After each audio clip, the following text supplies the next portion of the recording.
श्रीमद्देवी भागवत महापुराण सप्तम स्कंद अध्याय 11। तारकासुर से पीड़ित देवताओं द्वारा भगवती की स्तुति तथा हिमालय के घर देवी का प्रकाट्य। हिमालय को देवी का ज्ञानोपदेश प्रारंभ। जन्मेजय ने कहा, मुने आप पहले कह चुके हैं कि हिमालय के शिखर पर महान तेज का आविर्भाव हुआ। इसी प्रसंग को मैं अब मुझे विस्तार के साथ बतलाने की कृपा कीजिए। व्यास जी कहते हैं, राजन, जब सती का शरीर योगाग्नि में भस्म हो गया तब भगवान शिव देश देशांतरों में घूमते हुए अंत में एक जगह जाकर ठहर गए। मन को सब ओर से खींचकर भगवती जगदम्बा का ध्यान करने लगे। उसी समय तारक नाम से प्रसिद्ध एक महान असुर उत्पन्न हुआ। महाभाग ब्रह्मा जी ने उसे वर दे दिया था कि भगवान शिव का जो औरस पुत्र होगा उसी के हाथ से तुम्हारी मृत्यु हो जाएगी।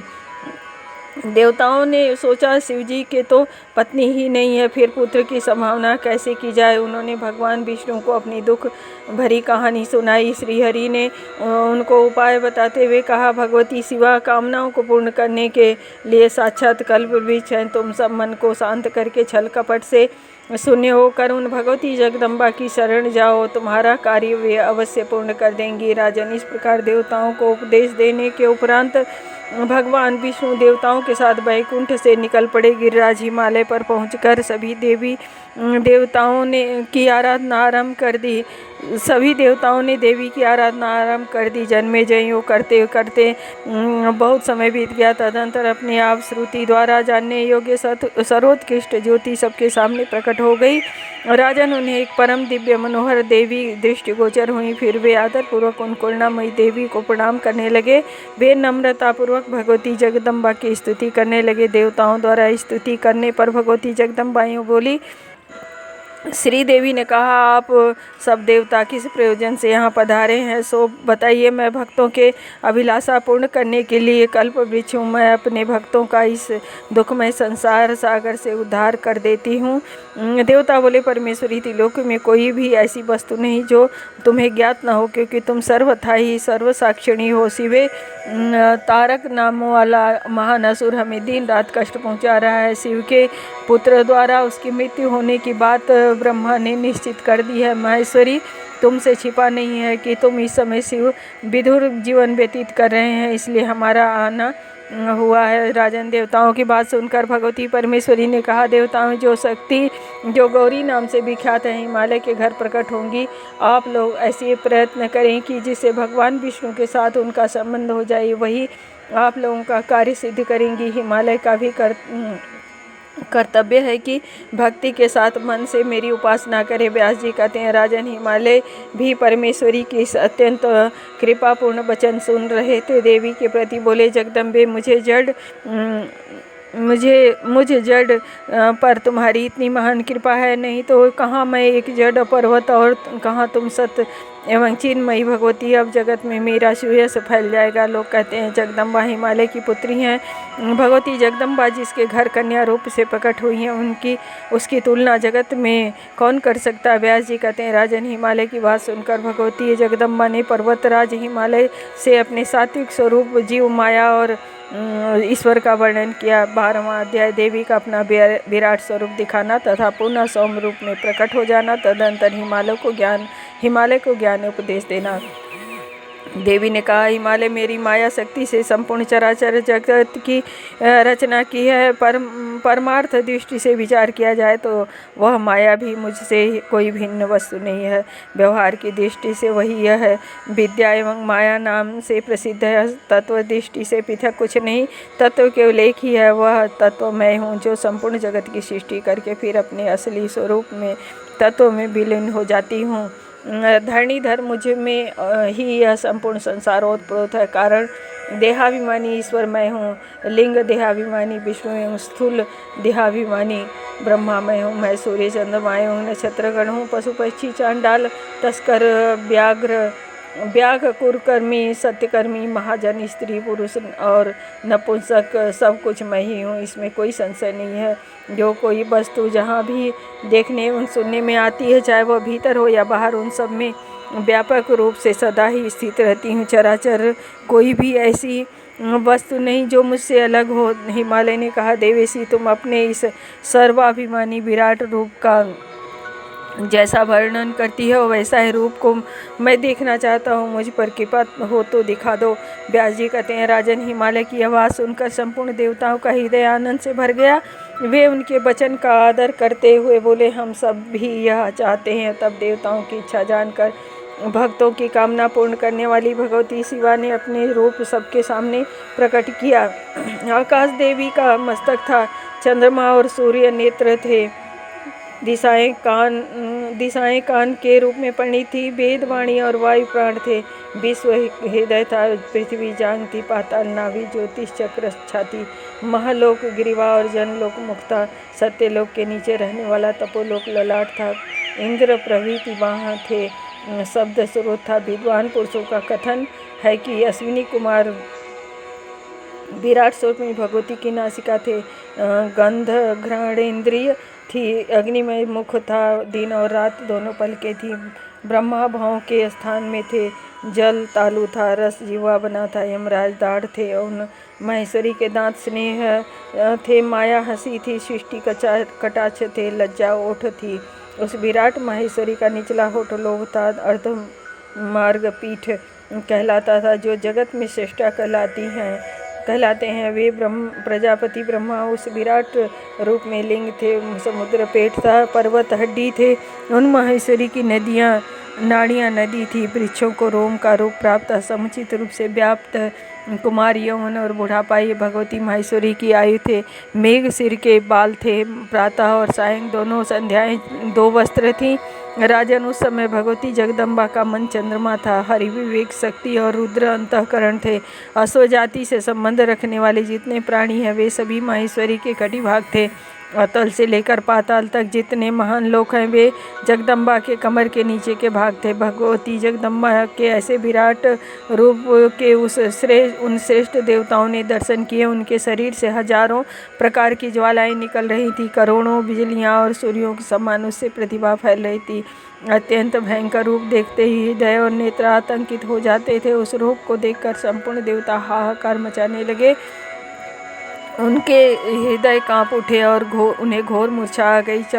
जब देवता चेत में आ गए तब उन्होंने धैर्य धारण करके श्रेष्ठ स्तुति को याद किया और गदगद वाणी में स्तुति करने लगे। देवता बोले, माता, हम तुम्हारी दीन संतान हैं, अपराध क्षमा करके हमारी रक्षा करो। देवेशी, हम तुम्हारे रूप को देखकर डर गए हैं। भूमंडल पर शासन करने वाली प्रणव रूप से सुशोभित समस्त वेदांतों से प्रसिद्ध तथा ह्रिंकार रूप को धारण करने वाली भगवती भुवनेश्वरी, तुम्हें बार बार नमस्कार है। जो अग्नि की उद्गम स्थान है, जिससे सूर्य एवं चंद्रमा उत्पन्न हुए हैं तथा औषधियों की उत्पत्ति हुई है, उन सर्वस्वरूपिणी भगवती को प्रणाम है। जिनसे समुद्र, पर्वत, औषध, संपूर्ण रस उत्पन्न होते हैं, उन भगवती को बार बार नमस्कार है। यज्ञ, दीक्षा, यूप, दक्षिणा, ऋचा, यजुष तथा साम मंत्र की रचना करने वाली सर्वात्मा भगवती को बार बार नमस्कार है। देवेशी, इस अलौकिक रूप का स्मरण करके हमें वह परम सुंदर रूप सौम्य पुनः दिखाने की कृपा करो। व्यास जी कहते हैं, राजन, भगवती जगदम्बा ने उन्हें अपने मनोहर रूप के दर्शन कराए। उस समय देवी पास अंकुश भरा भय मुद्रा धारण किए हुए थी, उनके सभी अंग कोमल थे। जब देवताओं ने देवी के उस कमनीय रूप को देखा तब वे भगवती को प्रणाम करने लगे। श्री देवी ने कहा, भक्तवत्सलता के कारण मैंने तुम्हें यह रूप दिखा दिया है। केवल मेरी एक कृपा छोड़कर वेदाध्ययन, योग, दान तथा यज्ञ कोई भी साधन इस रूप को दिखाने के कारण नहीं हो सकता। राजेंद्र, अब प्राकृत विषय अर्थात ब्रह्म विद्या का जो उपदेश चल रहा था उसे सुनो। परमात्मा ही उपाधि भेद से जीव संज्ञा प्राप्त करता है, फिर उसमें कर्तव्य गुण आ जाते हैं। धर्म अधर्म हेतु नाना प्रकार के कर्म करने की उसमें क्षमता आ जाती है। जीव होने के कारण वह नाना योनियों में जन्म लेकर सुख दुख भोगता है। फिर तत् संस्कार के प्रभाव से अनेकों प्रकार के कर्मों से उसकी प्रवृत्ति हो जाती है। फलस्वरूप उसे भांति भांति के शरीर धारण करने पड़ते हैं। सुख दुख से कभी छुटकारा नहीं मिलता। इसमें कारण केवल अज्ञान ही है। अतः अज्ञान का नाश करने के लिए मनुष्य को सदा प्रयत्न करना चाहिए। हिमालय मनुष्य का कर्तव्य है कि सारा प्रयत्न यज्ञों ज्ञानोपार्जन में लगा दे। समुच्चयवादी कहते हैं कुर्वन्ने वेहम कर्माणि, श्रुति के अनुसार कर्म आवश्यक है, साथ ही केवल पद की प्राप्ति में साधक होने के कारण ज्ञान की भी आवश्यकता है। हित चिंतक कर्म ज्ञान का सहायक होकर रहता है। महामते संपूर्ण वैदिक कर्मों की चरम सीमा का अंतःकरण की शुद्धि है। वे कर्म हैं सम दम तितिक्षा वैराग्य और सत्व संभव अर्थात चित्त शुद्धि। इतने ही कर्म करने योग्य है। उक्त कर्म करने के पश्चात यानी मनुष्य सन्यासी होकर श्रोत्रिय ब्रह्मनिष्ठ गुरु के पास रहे और विशुद्ध भक्ति से संपन्न हो, वेदांत का श्रवण करे, सदा सावधान रहे, तत्वमसि वाक्य के अर्थ का विचार करे। तत्वमसि यह वाक्य जीव और ब्रह्मा की एकता का बोधक है। एकता का बोध होने पर मनुष्य निर्भय होकर मेरा रूप बन जाता है। हिमालय पहले पदार्थ का ज्ञान होता है, तत्पश्चात वाक्यार्थ का। तत्पद का जो वाक्यार्थ है वह मैं हूँ। त्वम पद का वाच्यार्थ है जीव। इसमें कोई संशय नहीं। विद्वान पुरुष असी इस पद से तत् और त्वम दोनों की एकता बतलाते हैं।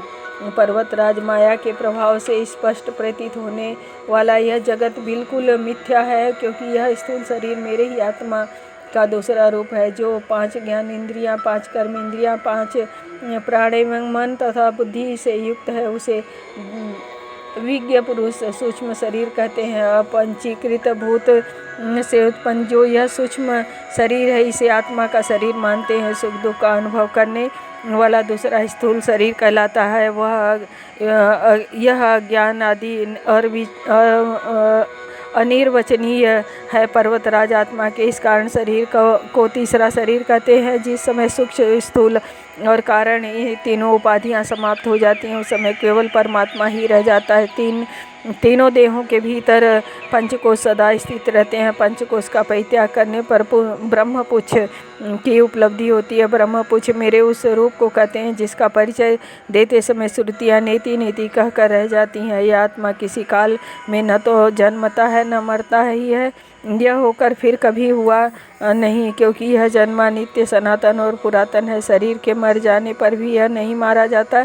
यह आत्मा अणु से भी अणु और महान से भी महान है। प्राणों की बुद्धि में यह रहता है। संकल्प विकल्प से हित रहित परम पुरुष की कृपा से इसकी महिमा देख पाते हैं, फिर उनका शोक समाप्त हो जाता है। हिमालय आत्मा को रथी समझते हैं। हिमालय आत्मा को रथी समझना चाहिए। शरीर ही रथ है और बुद्धि को सारथी समझे। मन ही लगाम है, इंद्रियां घोड़े हैं। इंद्रियां और मन के साथ होकर इस रथ का उपभोक्ता आत्मा इंद्रियों के विषय में विचरता है। ऐसा विद्वान पुरुष कहते हैं। जो अज्ञानी अमनस्वी और अपवित्र आत्मा है, उसे परम धाम की प्राप्ति नहीं होती। उसे संसार में जन्म धारण करना पड़ता है। जिसका बुद्धि रूपी सारथी चतुर है, जो मन रूपी लगाम को सावधानी से पकड़े हुए है, वही रथी मार्ग पूरा करके मेरे धाम में पहुंच जाता है। इस विवेचन को सुन और जानकर स्वयं अपने आप को निश्चित रूप से पहचान ले। फिर सावधानी के साथ एक आसन पर बैठकर आत्मा का चिंतन करे। राजन, पहले योग का अभ्यास करके अक्षर त्रय मंत्र का चिंतन करना चाहिए। मंत्र देवी प्रणव कहलाता है। इसके मंत्र और अर्थ दोनों का ध्यान आवश्यक है। इस मंत्र में ह कार स्थूल देह है, र कार की सूक्ष्म देह, वन ई कार की कारण देह कहते हैं। ह्रीं यह रूप स्वयं मैं हूँ। बुद्धिमान पुरुष यूँ समष्टि शरीर में क्रमशः तीनों बीजों को समझकर समष्टि और व्यष्टि दोनों रूपों में एक मेरा ही चिंतन करें। ध्यान के पूर्व ही मेरे ऐसे स्वरूप की धारणा कर लेना चाहिए। इसके बाद दोनों नेत्र बंद कर मुझ भगवती जगदीश्वरी का ध्यान करें। उस समय प्राण और अपान वायु को समान स्थिति में रखें। दृष्टि नासिका के अग्रभाग से विचलित न हो। ध्यान के समय विषय भोग को आकांक्षा बिल्कुल नहीं उठानी चाहिए। विशुद्ध भक्ति से संपन्न होकर किसी पर्वत की गुफा में अथवा एकांत स्थान में आसन लगाकर बैठना चाहिए। फिर विश्वमय हकार को रकार में, परम तेजस्वी दीप रकार को ई कार में तथा परम ज्ञान स्वरूप ई कार को ही हरिंकार में विलापन करें। अंत में मेरे सच्चिदानंदमय अखंड रूप का जो वाच्य और वाचक से रहित तथा द्वैत भाव से शून्य है चिंतन करें। राजन, इस प्रकार से ध्यान करके शेष पुरुष मेरा साक्षात्कार कर लेता है। उसे मेरी सारूप्यता प्राप्त हो जाती है, क्योंकि उसकी बुद्धि में फिर द्वैत भाव नहीं रहता। 13वां अध्याय देवी का हिमालय को ज्ञानोपदेश। विविध योगों का वर्णन। हिमालय ने कहा, भगवती परमेश्वरी, अब तुम ज्ञान प्रदान करने वाली सांगोपांग योग का वर्णन करो, जिसके साधन से मैं तुम्हारे तत्व दर्शन का पूर्ण अधिकारी बन सकूं। श्री देवी कहने लगी, गिरिराज योग न आकाश में है, न पृथ्वी में, न पाताल में ही है। योग के विशारद लोग कहते हैं कि जीव और आत्मा की जो एकता है वही योग है। निष्पाप हिमालय उस योग में विघ्न करने वाले 6 दोष हैं। उसके नाम काम, क्रोध, लोभ, मोह, मद और मत्सर। अतएव योगी साधक योग के अंगों के द्वारा उन विघ्नों का विच्छेद करके योग में सफलता प्राप्त करे। योग के वे 8 अंग हैं: यम, नियम, आसन, प्राणायाम, प्रत्याहार, धारणा, ध्यान और समाधि। यम 10 कहे गए हैं: अहिंसा, सत्य, अस्तेय, ब्रह्मचर्य, दया, सरलता, क्षमा, धृति, परिमित आहार और पवित्रता। पर्वतराज मेरे द्वारा नियम भी 10 बतलाए गए हैं: तप, संतोष, आस्तिक भाव, दान, देवता का पूजन, शास्त्र सिद्धांत का श्रवण, बुरे कामों की में लज्जा, सद्बुद्धि, जप और हवन, पंचासन, स्वस्तिकासन, भद्रासन, वज्रासन, वीरासन, क्रमशः ये 5 आसन बतलाए गए हैं। दोनों पैरों के नीचे दोनों तलुओं को जांघों पर रखकर हाथों को पीठ की ओर ले जाकर दाहिने हाथ से दाहिने पैर के अंगूठे को और बाएं हाथ से बाएं पैर के अंगूठे को पकड़ें। योगियों के हृदय में प्रसन्नता उत्पन्न करने वाला यह पद्मासन बतलाया गया है। जांघ और घुटनों के बीच में पैर के तलुओं को अच्छी तरह रखकर शरीर को सीधा रखकर बैठ जाने को योगी स्वस्तिकासन कहते हैं। अंडकोश की सिरा के नीचे सीमन के दोनों ओर दोनों एड़ियों को अच्छी तरह रखकर तथा अंडकोश के नीचे रखकर दोनों पैरों को हाथों से पकड़कर बैठने का नाम योगियों ने भद्रासन बतलाया है। योगी गण इस आसन का विशेष आदर करते हैं। दोनों पैर क्रम से दोनों जांघों पर रखकर दोनों घुटनों के निचले भाग में अंगुली रखकर हाथ स्थापन करके बैठने को वज्रासन कहा गया है। और योगी जन इस एक जांघ के नीचे एक पैर को और दूसरी जांघ के नीचे दूसरे पैर को रखकर शरीर को सीधा रखकर बैठते हैं, उसे वीरासन कहते हैं।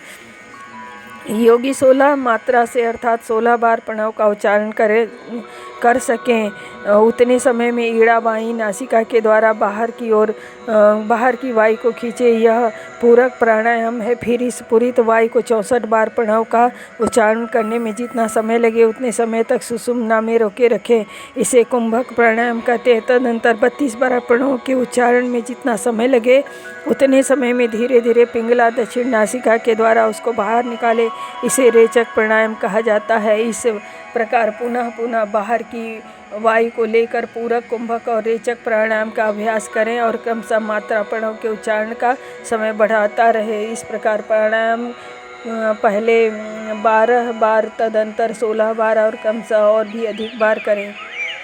इंद्रियां स्वच्छंद रूप से अपने विषयों में विचरती रहती हैं, उनको बलपूर्वक विषयों से हटाने का नाम प्रत्याहार है। अंगूठे, एड़ी, घुटने, जांघ, गुदा, लिंग, नाभि, हृदय, ग्रीवा, कंठ, भूमध्य, भवों के बीच और मस्तक, इन 12 स्थानों में प्राणवायु को विधि पूर्वक धारण किए रखने को धारणा कहा जाता है। मन को चेतना आत्मा में समाहित करने, उसमें अभीष्ट देवता का ध्यान करने को ध्यान कहा गया है तथा जीवात्मा और परमात्मा में नित्य समत्व भाव दोनों के ऐक्य को मुनियों ने समाधि बतलाया है। अष्टांग योग कहा गया है। अब तुम्हारे लिए मैं श्रेष्ठ मंत्र योग का वर्णन करती हूँ। पर्वतराज, इस पंचभूतात्मक शरीर को पिंड ब्रह्मांड की उक्ति के अनुसार विश्व कहा जाता है। चंद्र, सूर्य, अग्नि के तेज से युक्त होने पर ईड़ा, पिंगला, सुषुम्ना में योग साधन से जीव ब्रह्म की एकता होती है। इस शरीर में 3.5 करोड़ नाड़ियां हैं, उसमें 10 मुख्य हैं। उन 10 में भी 3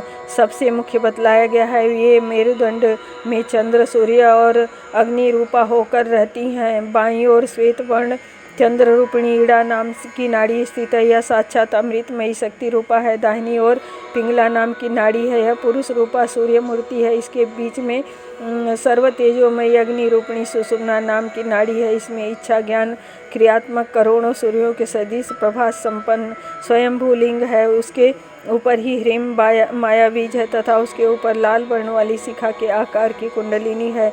हिमालय राज, वह देवात्मिका कुंडली मुझसे भिन्न नहीं है। इसके बाहरी भाग में स्वर्ण रूप की आभा वाले कमल का ध्यान करना चाहिए। इसके 4 दल हैं, उसमें वो स ख स इन 4 अक्षरों का ध्यान करें। यह मूलाधार चक्र है, इसके ऊपर षटकोण 6 कोने के कमल का ध्यान करें। यह अग्नि के सदृश दलों से युक्त हीरे के समान चमकदार है। यह ब भ म य र ल इन 6 अक्षरों से संपन्न उत्कृष्ट स्वाधिष्ठान चक्र है। स्व शब्द से इसे परम लिंग रूप जानना चाहिए। इसके ऊपर नाभि देश में महान प्रभा से युक्त मेघ तथा बिजली के समान कांति वाला मणिपूरक नाम अत्यंत तेजोमय चक्र है।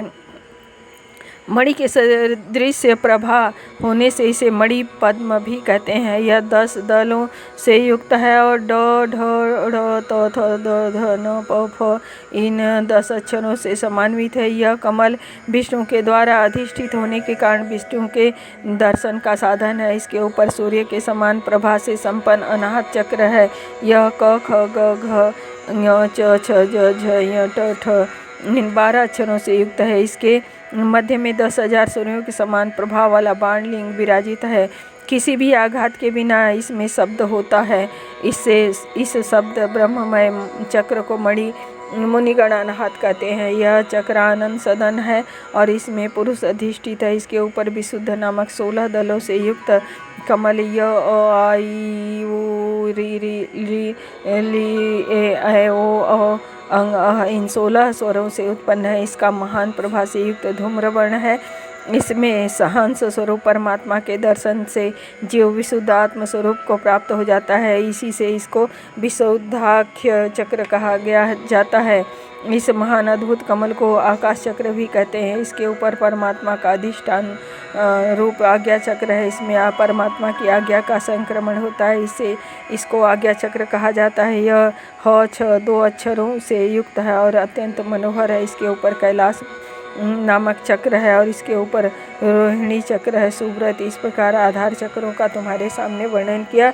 उसके ऊपर सहस्त्र सार चक्र है। यह बिंदु मूल परमात्मा का स्थान है, इसी से इसको शून्य चक्र कहते हैं। इसमें सहस्त्र दल हैं। यह संपूर्ण सर्वश्रेष्ठ योग मार्ग कहा गया है। अब क्या करना चाहिए सो बताती हूँ। पहले पूरक प्राणायाम के द्वारा आधार में मन लगाएं, तदंतर गुदा और मेढ़ू के बीच में वायु के द्वारा कुंडली शक्ति को समेट कर उसे जागृत करें। फिर लिंग भेदन के द्वारा स्वयंभू लिंग से प्रारंभ करके चक्रों के द्वारा उस कुंडली शक्ति को शून्य चक्र सहस्रार तक ले जाएं। पश्चात उस पराशक्ति का सहस्रार में स्थित परमेश्वर शंभु के साथ ऐक्य भाव से स्थान दें। वहाँ शिव शक्ति के सम्मिलित से लाक्षारस के सदृश बहने वाला अमृत को लेकर योग में सिद्धि प्रदान करने वाली माया नाम की शक्ति को पान करावें। फिर उस अमृत धारा के द्वारा 6 चक्रों में स्थित देवताओं को परितृप्त करें। तदंतर उपयुक्त मार्ग से ही साधक उस कुंडली शक्ति को मूलाधार तक वापस लौटा लाए। इस प्रकार जो साधक प्रतिदिन अभ्यास करते हैं उनके लिए पहले के दूषित समस्त मंत्र सिद्ध हो जाते हैं। इसमें कुछ भी अन्यथा नहीं है।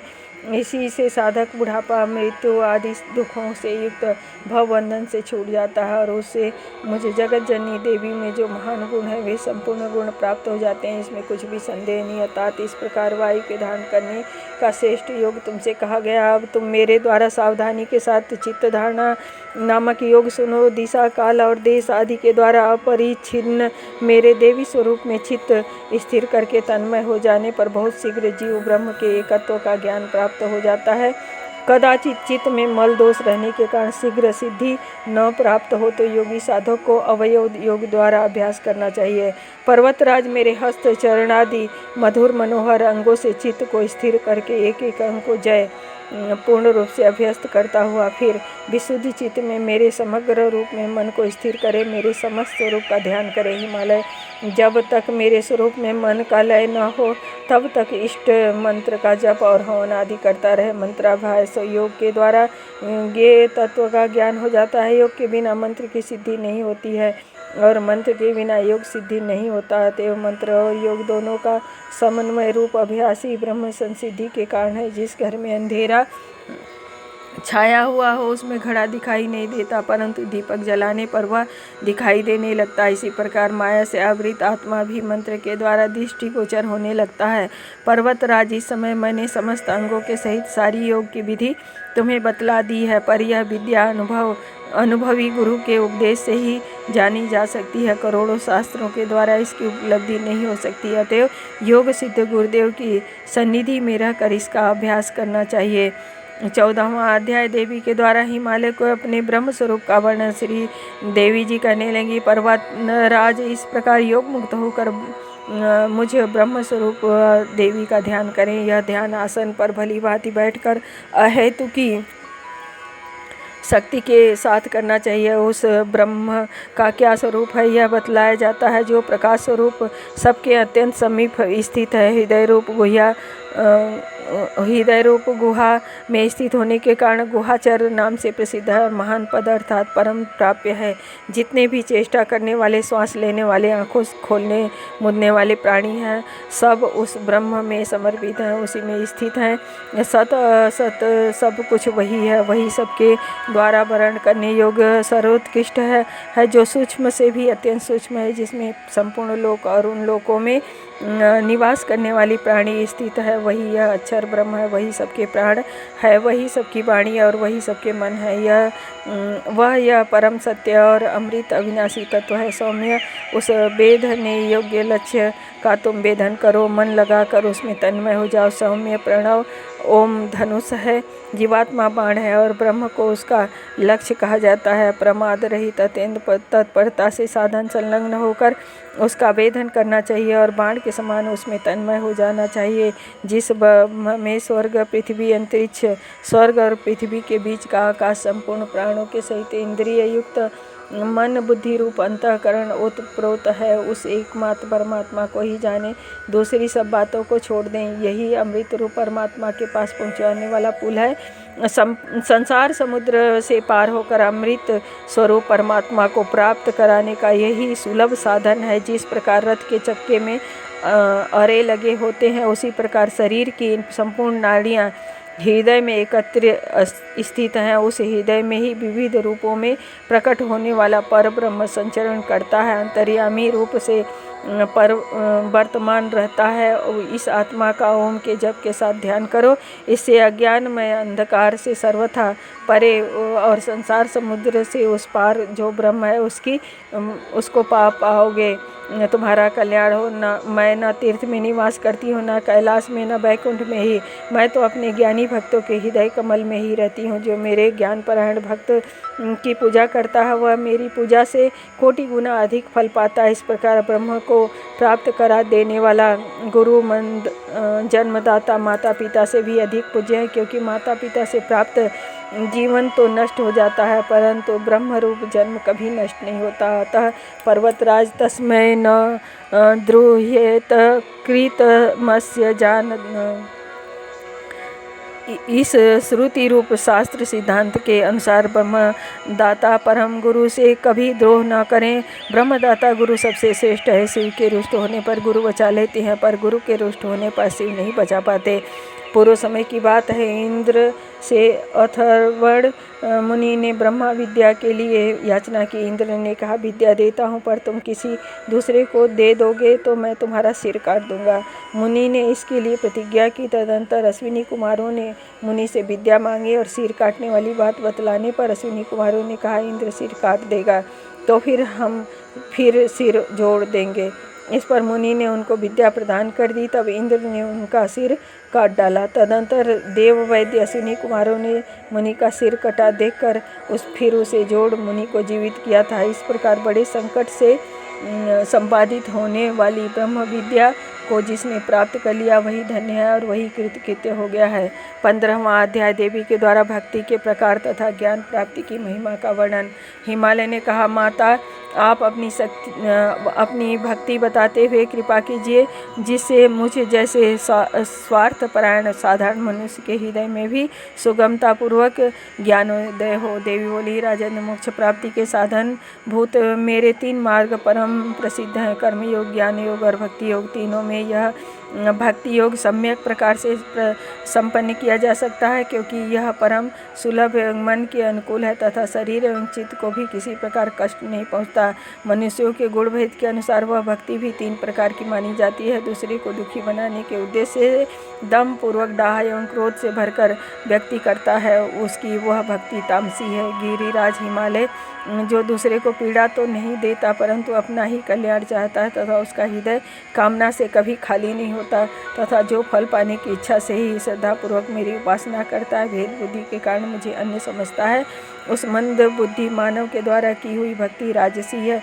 जो अपना कर्म परमात्मा को अर्पण कर देता है, पाप को धो बहाने के लिए कर्म करता है। वेद की आज्ञा के अनुसार मुझे निरंतर सत्कर्म में लगे रहना चाहिए।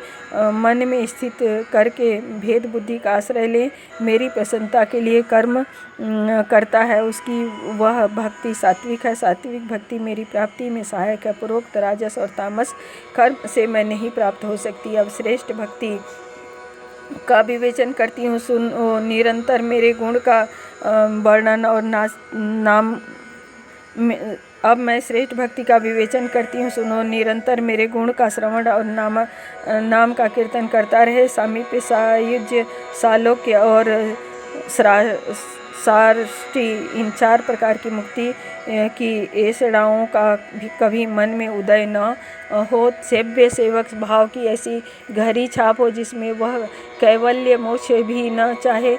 अटूट श्रद्धा के साथ सावधान होकर केवल मेरा ही चिंतन करे, मुझ में और अपने निरंतर अभेद बुद्धि रखे। सभी जीव मेरे रूप हैं ऐसी धारणा सदा बनाए रखे। अपने और पराये में समान प्रीति रखे। चैतन्य पर ब्रह्म समान रूप से सर्वत्र विराजमान है, यह जानकर अभेद दृष्टि रखे। संपूर्ण रूपों में सर्वत्र सदा मुझे विराजमान समझना, प्रणाम एवं भजन करे। पर्वतराज में जगत को उत्पन्न करने वाली परमेश्वरी, मैं संपूर्ण कारणों की मूल कारण हूँ। मेरे नित्य नैमित्तिक सभी व्रत दिव्य हैं। उच्च स्वर से मेरे नामों का कीर्तन और नित्य करें। मन में अहंकार न आने दे, शारीरिक अभिमान छोड़ दें और जो कुछ जैसा किया है वही प्रारब्ध के अनुसार प्राप्त हो रहा है यह माने। उपयुक्त प्रकार से मेरी जो भक्ति की जाती है उसे पराभक्ति कहते हैं। हिमालय इस प्रकार की विशुद्ध भक्ति जिसके हृदय में उत्पन्न हो जाती है वह उसी क्षण मेरे चिन्मय रूप में स्थान पाने का अधिकारी बन जाता है। भक्ति की जो पराकाष्ठा है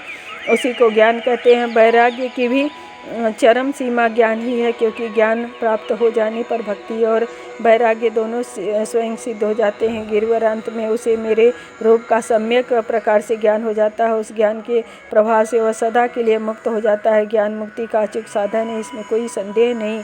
जिसके हृदय में वैराग्य तो उत्पन्न हो गया परंतु ज्ञान का पूर्णोदय नहीं हो सका और मर गया, तो ब्रह्मलोक में रहने के बाद उसका पुनः शुद्ध आचरण वाले श्रीमान पुरुषों के घर में जन्म होता है। तत्पश्चात साधन के द्वारा वह ज्ञान प्राप्त कर लेता है। यह मनुष्य जन्म पुनः मिलना कठिन है। यदि किसी प्रकार मानव जन्म मिल भी गया तो वर्णों के श्रेष्ठ ब्राह्मण और उसमें भी वेद पाठी होना महान दुर्लभ है। साथ ही सम, दम, तितिक्षा आदि 6 संपत्तियाँ, योग सिद्धि तथा उत्तम गुरु, इन सब का मिलना तो सुलभ है ही नहीं। जब अनेकों जन्मों के पुण्य सहायक होते हैं तब पुरुष के मन में मुक्त होने की इच्छा उत्पन्न होती है। जो मनुष्य इस प्रकार के सफल साधनों से संपन्न होने पर भी ज्ञान की प्राप्ति के लिए प्रयत्न नहीं करता उसका जन्म लेना व्यर्थ है। अतएव राजन, भक्ति के अनुसार ज्ञान प्राप्ति के लिए यत्न करने में तत्पर हो जाना चाहिए। हिमालय ये सब बातें संक्षेप में कह दी, अब आगे और क्या सुनना चाहते हो।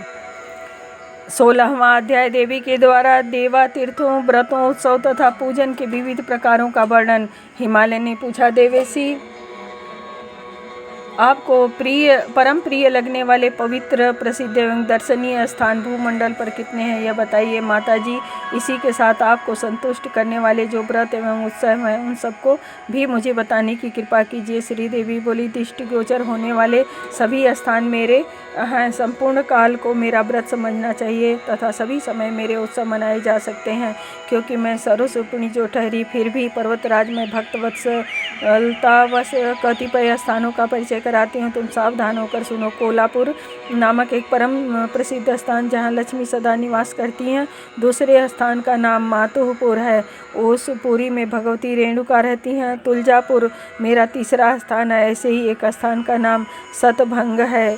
हिंगुला, ज्वालामुखी, शाकंभरी, भ्रामरी, रक्तदंतिका और दुर्गा इन देवियों के स्थान इन्हीं के नाम से प्रसिद्ध है। भगवती विंध्याचली का सर्वोत्तम स्थान विंध्य पर्वत है।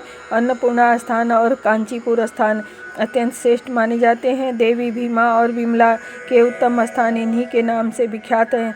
श्री चंद्राला का महान स्थान कर्नाटक देश में है। ऐसी ही एक कौशिकी स्थान है। नीलांबा देवी का स्थान नील पर्वत के शिखर पर है। जम्बुंदेश्वरी श्रीनगर स्थान के पास रहती हैं। भगवती गुह्यकाली का महान स्थान नेपाल देश में है। भगवती मीनाक्षी का उत्तम स्थान चिदम्बरम में बताया गया है। देवी सुंदरी का परम उत्तम स्थान वेदारण्य में है। भगवती पराशक्ति एकांबर नामक सुप्रसिद्ध स्थान में शोभा पाती हैं। भगवती महालसा और योगेश्वरी का स्थान इन्हीं के नाम से प्रसिद्ध है। देवी नील सरस्वती का स्थान चीन देश में है। देवी बगला का सर्वोत्कृष्ट स्थान बैद्यनाथ धाम में है।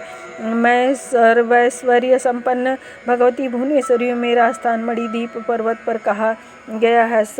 शिव सती के शरीर को लेकर घूम रहे थे। उस समय सती का योनि भाग जहाँ गिरा वह स्थान कामरूप नामक देश से प्रसिद्ध हो गया। वही भगवती त्रिपुर सुंदरी का स्थान है। धरातल में इससे बढ़कर प्रसिद्ध स्थान कहीं कोई नहीं है।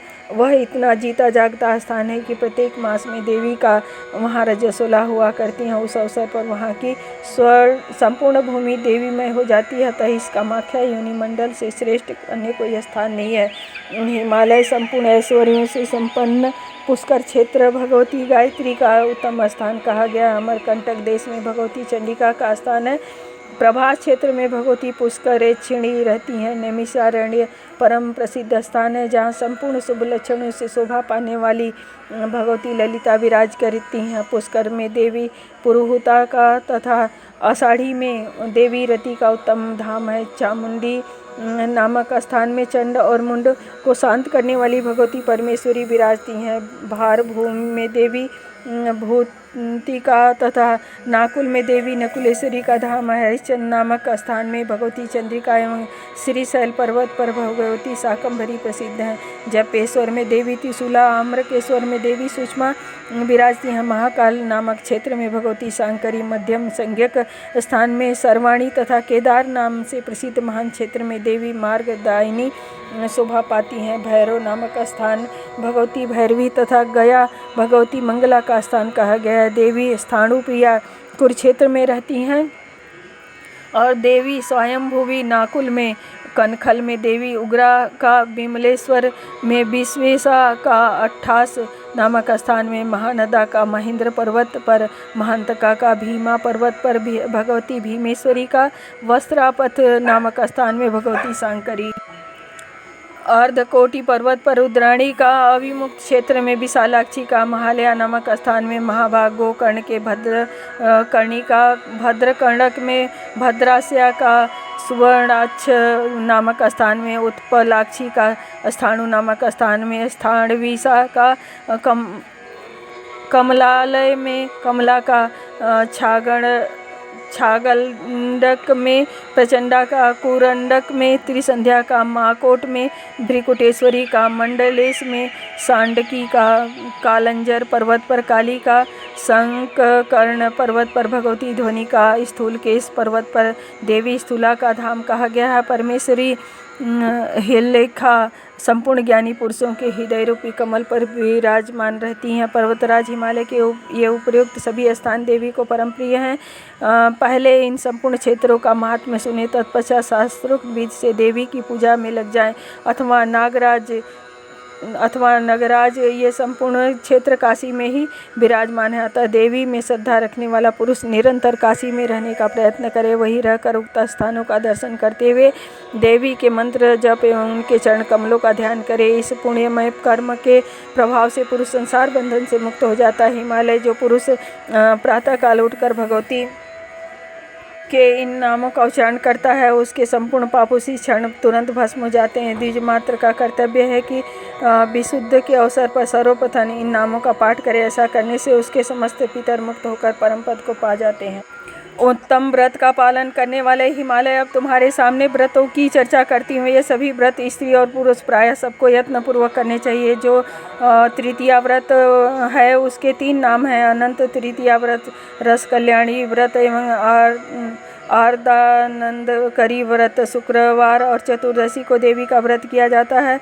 भौमवार को भी देवी व्रत मानते हैं। प्रदोष देवी का वह व्रत है जिस समय निशित रात में भगवान शिव अपनी प्रेयसी प्रिया के आसन पर बैठाकर उनके सामने देवताओं सहित नृत्य करते हैं। उस दिन उपवास करके सायंकाल में प्रदोष में देवी की पूजा करनी चाहिए। देवी को विशेष रूप से संतुष्ट करने वाला यह व्रत प्रतिपक्ष में मनाया जाता है। हिमालय सोमवार व्रत भी मेरे लिए बहुत प्रिय है। इस व्रत को दिन भर उपवास करके देवी का पूजन करने के पश्चात रात्रि में भोजन करना चाहिए। चैत्र और आश्विन दोनों नवरात्र मुझे परम प्रिय हैं। राजन, इस प्रकार अन्य भी अनेक नित्य और नैमित्तिक व्रत हैं। जो राग द्वेष से रहित होकर मेरी प्रसन्नता के लिए इन व्रतों का अनुष्ठान करता है उसे मेरा साजुष्य प्राप्त हो जाता है। हिमालय ने कहा, देवेश्वरी महेशानी करुणानिधि अंबिके, अब आप अपने पूजन की समुचित विधि बताने की कृपा कीजिए। श्री देवी जी कहती हैं, राजन, पर्वतराज जगदम्बा को यथार्थ प्रसन्न करने वाले पूजन की विधि मैं बताती हूँ। तुम अत्यंत श्रद्धालु होकर इसकी श्रवण करो। मेरी पूजा 2 प्रकार की है,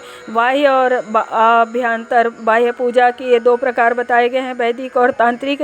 हिमालय मूर्ति भेद से वैदिक की पूजा के भी 2 प्रकार से संपन्न होती है। वैदिक मंत्रों के अध्ययनशील पुरुष वेद और मंत्रों के उच्चारण करके जो पूरा करते हैं वह वैदिकी, तथा तंत्रोक्त मंत्र से जो पूजा संपन्न होती है उसे तांत्रिक की पूजा कहते हैं। प्रथम जो वैदिकी पूजा है उसके प्रकार बताती हूँ। हिमालय, तुम में जिस महान रूप का साक्षात दर्शन कर चुके हो उसमें अनंत मस्तक ने और चरण थे तथा जो संपूर्ण शक्तियों से संपन्न सर्वश्रेष्ठ परम प्रेरक था, उसी रूप का निरंतर पूजन, नमन, ध्यान और स्मरण करना चाहिए। पर्वतराज, प्रथम पूजा का यही रूप बताया गया है। जिनका चित्त निरंतर मुझ में लगा रहता है वे उत्तम भक्त माने जाते हैं। मेरी प्रतिज्ञा है कि तुम इस भवसागर से उनका उद्धार कर दूं। राजन, मैं ध्यान योग, कर्म योग, भक्ति योग अथवा ज्ञान योग इसमें भी किसी प्रकार के द्वारा भी प्राप्त हो सकती हैं, न कि केवल कर्म योग से ही। कर्म निरर्थक नहीं है, क्योंकि सत्कर्म के प्रभाव से पाप का उच्छेद होता है, धार्मिक भावना जम जाती है, धर्म से भक्ति का प्रादुर्भाव होता है, भक्ति से परब्रह्म का ज्ञान साधन है। श्रुति और स्मृति में प्रतिपादन सत्कर्म ही धर्म कहा जाता है। अन्य शास्त्रों में कथित जो धर्म है उसे केवल धर्माभ्यास कहते हैं। मैं ज्ञान एवं सब कुछ करने योग्यताओं से संपन्न, मुझ में संपूर्ण करने होने के कारण वेद भी ये सभी सद्गुण है। वेद से उत्पन्न श्रुति भी प्रामाणिक नहीं है। श्रुति के ही अर्थ को लेकर स्मृतियों का प्रकाशन हुआ है। मनु स्मृति आदि के नाम विख्यात हैं। अतः श्रुतियाँ और स्मृतियाँ प्रामाणिकता स्वयं सिद्ध हैं। अतः मोक्ष की अभिलाषा करने वाले पुरुष को सद्धर्म की प्राप्ति के लिए सर्वथा वेद का आश्रय लेना चाहिए। हिमालय, जब जब धर्म की हानि अधर्म की वृद्धि होती है तब तब मेरे अवतार हुआ करते हैं। इस जगत में तरह तरह के अन्य जितने शास्त्र हैं वे सभी श्रुति स्मृति के विरुद्ध होने के कारण तामसी कहे गए हैं। उन शास्त्रों के नाम कापाल, कौलक और भैरवागम शिव में मोह डालने के लिए इन शास्त्रों का प्रतिपादन किया गया है। उनमें कहीं कहीं वेद में अविरुद्ध अंश भी हैं। वेद से भिन्न अर्थ को स्वीकार करने के लिए द्विज सर्वथा अनाधिकार करते हैं। अतएव वैदिक पुरुष सम्यक प्रकार से प्रयत्न करके वेद का ही आश्रय लेते हैं। यही शाश्वत धर्म है। इनके साथ रहने वाले ज्ञान से ही परब्रह्म प्रकाशित हो सकते हैं। जो संपूर्ण इच्छाओं का त्याग करके मेरी शरण में आ जाते हैं वो समस्त प्राणियों पर दया करते हैं और मान एवं अहंकार से रहित हैं।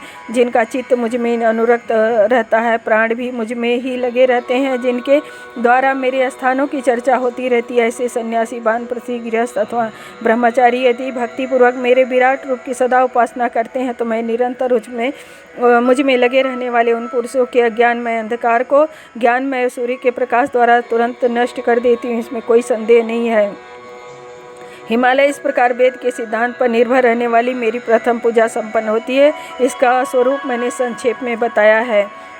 अब दूसरी पूजा का प्रसंग बतलाती हूँ। मूर्ति, वेदी, सूर्य अथवा चंद्रमा का मंडल, जब बाणाकार चिन्ह, यंत्र, महान चित्रपट अथवा हृदय रूपी कमल का मुझ परमेश्वरी का ध्यान करके पूजन करें। मेरे सगुण रूप का ध्यान यूँ करना चाहिए। देवी करुणा से परिपूर्ण है, तरुण अवस्था है, संध्या की लालिमा जैसे ललित वर्ण से शोभा पा रही हैं। श्री विग्रह सुंदरता की सीमा है, इनके संपूर्ण अंग परम मनोहर हैं। कोई भी ऐसा श्रृंगार नहीं जो इनमें न हो। भक्तों के दुख से ये सदा दुखी हुआ करती हैं।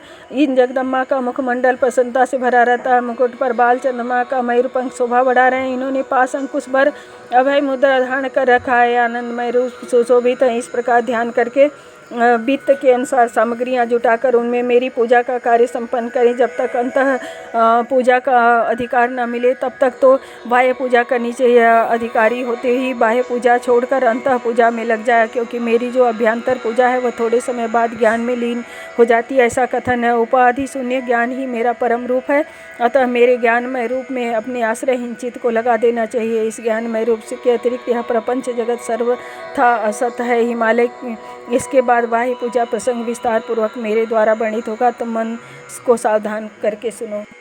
17वां अध्याय बाह्य पूजा एवं फलश्रुति। श्री देवी कहती हैं, हिमालय प्रातः काल उठकर अपने मस्तक में जो ब्रह्मरंध्र है उस पर एक स्वच्छ सहस्त्र कमल का चिंतन करें। ध्यान यूँ होना चाहिए, यह कमल कपूर के समान श्वेत वर्ण का है, जो लौकिक गुरु के समान आकार वाले महाभाग गुरुदेव इस कमल के आसन पर विराजमान है। इनका मुख परम प्रसन्न है, तरह तरह के आभूषण इनकी शोभा बढ़ा रहे हैं। इनकी शक्ति भी साथ बैठी है। ध्यानोपरांत प्रणाम करके पंडित जन कुंडली में देवी का ध्यान करें। यही देवी प्रथम प्रयाण में अर्थात जब ब्रह्मरंध्र में पधारी थी तब इनका रूप एक प्रकाश पुंज सा था। फिर कुंडलिनी में पधारने पर ये अमृत स्वरूपिणी बन गई हैं। अंतः पद में अर्थात सुषुम्ना नाड़ी में विराजते समय यही परम शक्ति एक स्त्री के रूप में दर्शन दे रही हैं। इनका रूप परम आनंदमयी है, अतः मैं इनकी शरण ग्रहण करता हूँ। राजन, इस प्रकार ध्यान करने के पश्चात कुंडलिनी शिखा के मध्य में मुझ सच्चिदानंद रूपिणी देवी का ध्यान करें। ये सभी क्रियाएं संध्या वंदन के अंत में पूर्ण करनी चाहिए। इसके बाद श्रेष्ठ द्विज मुझे प्रसन्न करने के लिए अग्निहोत्र करें। होम करने के उपरांत अपने आसन पर बैठकर मेरी पूजा में संलग्न हो जाए। पहले भूत शुद्धि करके फिर मातृका न्यास करना चाहिए। मातृका न्यास से पहले रंग इस बीज का उल्लेख अनिवार्य है। पूजा में प्रतिदिन न्यास होना चाहिए। मूलाधार में हकार, हृदय में रकार, भ्रू के मध्य में इकार तथा मस्तक में हिंकार का न्यास करें। तत् मंत्र के कथन अनुसार अन्य सभी न्यासों की विधि संपन्न करनी चाहिए। ऐसी कल्पना करें कि प्राणायाम के प्रभाव से मेरा हृदय रूपी कमल खिल उठा है। यह पंच प्रेतासन है। दिव्य आसन पर महादेवी विराजमान है। हिमालय, ब्रह्मा, विष्णु, रुद्र, ईश्वर, सदाशिव ये पांचों देवता पंच महाप्रेत कहे जाते हैं। मेरे पाद मूल में ये रहते हैं, अर्थात मेरे मंच के ये चार तो पाए हैं और एक फलक, पृथ्वी, जल, तेज, वायु और आकाश, इन पांच भूतों का तथा जागृत, स्वप्न, सुषुप्ति, तुरीय एवं अति इन पांच अवस्थाओं के ये व्यापक व्यवस्थापक हैं। मेरा चिन्मय रूप तो अव्यक्त है। मैं इन अवस्थाओं से सर्वथा परे हूँ। शक्ति तंत्र में ब्रह्मा प्रभृति का विष्णु रूप परिणित होना प्रसिद्ध है। यूँ निरंतर ध्यान करके मानसिक भोग सामग्रियों से मेरी पूजा और जप भी संपन्न करें। फिर मुझे श्री देवी को जप अर्पण करके अर्घ्य देने की व्यवस्था करें। सर्वप्रथम पूजा के सभी पात्र सामने रख लें। पूजा ने वाली वस्तुओं को अस्त्र मंत्र अर्थात फट इस मंत्र का उच्चारण करके शुद्ध करें। दिग्बंध भी इसी मंत्र से करना चाहिए। यह सब कृत्य समाप्त करके गुरुदेव को प्रणाम करें। फिर मेरी आज्ञा के अनुसार बाह्य मूल की तैयारी करनी चाहिए। राजन, साधक के हृदय में मेरी जो दिव्य मनोहर मूर्ति बसी हो उसी का बाह्य पीठ पर आवाहन करें। फिर वेद मंत्र द्वारा प्राण प्रतिष्ठा करना आवश्यक है। आसन आवाहन, अर्घ्य, पाद्य, आचमन, स्नान और वस्त्रदान ये सब विधियाँ क्रमशः संपन्न करें। 2 वस्त्र अर्पण किए जाएँ। आभूषणों से मूर्ति का श्रृंगार करें। सब प्रकार की गंध, पुष्प आदि यथा योग्य वस्तुएं अपनी भक्ति के अनुसार देवी को अर्पण करें। इसके बाद मंत्र में लिखित आवरण देवताओं का सविधि पूजन होना चाहिए। जो प्रतिदिन पूजा न कर सकते हैं वे शुक्रवार को पूजा करना का अनिवार्य नियम बना लें। अब उपयुक्त आवरण देवताओं के प्रसंग बताती हूँ। पहले मूल देवी की भावना करें। ये देवी परम प्रकाशमय है। इनका प्रकाश पुंज त्रिलोकी में व्याप्त है। चिंतन करके आसन पाद्य आदि यथार्थ उपचारों से अंग देवताओं को सपूजित करने के उपरांत पुनः मूल देवी की पूजा करनी चाहिए। पुष्प, चंदन, धूप, वस्त्र, नैवेद्य, तर्पण, तांबूल और दक्षिणा आदि से मुझे संतुष्ट करना चाहिए। तुम्हारे बनाए हुए सहस्त्र नाम से मैं बहुत प्रसन्न होती हूँ। राजन, कवच तथा अहंग रुद्रे भी इस सूक्त से एवं दिव्य अथर्व शीर्ष के मंत्रों और महाविद्या संज्ञक प्रधान मंत्रों से बार बार मुझे प्रसन्न करें। इसके बाद पुरुष को चाहिए अपना हृदय प्रेम रस से स्निग्ध करके मुझे जगदम्बा के प्रति अपराध क्षमा होने के लिए प्रार्थना करे। ब्राह्मण तथा सुहागिन स्त्रियों को भोजन कराया जाए। छोटे छोटे अज्ञानी बालकों को भी देवी का रूप मानकर उन्हें भोजन कराना चाहिए। नमस्कार के पश्चात अपने हृदय में जिस क्रम से जिसका आवाहन आदि किया हो, ठीक उसी विपरीत क्रम से विसर्जन करें। उत्तम व्रत का आचरण करने वाले हिमालय मेरी सारी पूजा हरिलेखा मंत्र से संपन्न होती है, क्योंकि यह मंत्र संपूर्ण मंत्रों का अधिष्ठाता कहा गया है। मंत्र दर्पण सा है, मेरा प्रतिबिंब निरंतर इसमें झलकता रहता है। अतः इस मंत्र का उच्चारण करके दिया हुआ पदार्थ संपूर्ण मंत्रों से अर्पित समझा जाता है। पूर्ण भूषण आदि श्रेष्ठ सामग्रियों से गुरुदेव की भली भांति पूजा करके स्वयं कृतकृत्य हो जाएं। राजन, इस प्रकार महादेवी की पूजा का प्रसंग मैंने तुम्हें सुना दिया। तुम इन सभी विषयों पर भली भांति विचार करके अपने अधिकार के अनुसार मेरे पूजन में संलग्न हो जाओ। इसके उत्तम प्रभाव से तुम कृत्य हो जाओगे। यह प्रसंग मेरा गीता शास्त्र कहलाता है। व्यास जी कहते हैं, इस प्रकार कहकर भगवती जगदम्बा वहीं अंतर्ध्यान हो गई। उनके दर्शन पाकर संपूर्ण देवता आनंद से भर गए। राजन, तदंतर भगवती सती हिमालय के घर जन्म धारण करके हैमवती नाम से प्रसिद्ध हुई। ये वे ही देवी हैं जो पहले गौरी कहलाती थी और भगवती भुवनेश्वरी ने जिन्हें शिव को सौंपा था। इसके बाद स्वामी कार्तिकेय का जन्म हुआ और उनके हाथ तारकासुर की जीवन लीला समाप्त है। अब लक्ष्मी के पुनः प्रकाट्य का प्रसंग बताया जाता है। राजन, पूर्व समय की बात है। समुद्र का मंथन हो रहा था। बहुत से रत्न निकले। उस समय लक्ष्मी को प्रकट होने के लिए देवताओं ने आदरपूर्वक भगवती जगदम्बा की स्तुति की। उन पर कृपा करने के लिए देवी पुनः लक्ष्मी रूप से प्रकट हो गई। देवताओं के अनुरोध से भगवान विष्णु के साथ रहने का सौभाग्य लक्ष्मी को प्राप्त हो गया। राजन, देवी के इस उत्तम महात्मा का वर्णन मैंने तुम्हारे सामने कर दिया। गौरी और लक्ष्मी की उत्पत्ति का यह प्रसंग संपूर्ण कामनाओं को देने वाला है। निष्पाप राजन, तुमने जो कुछ पूछा था वह सब मैंने संक्षेप में कह दिया। यह चरित्र स्वयं पवित्र, दूसरों को भी पवित्र करने वाला तथा परम दिव्य है। अब आगे कौन सा प्रसंग सुनना चाहते हो? श्री देवी मद्भागवत का 7वां स्कंद संपूर्ण।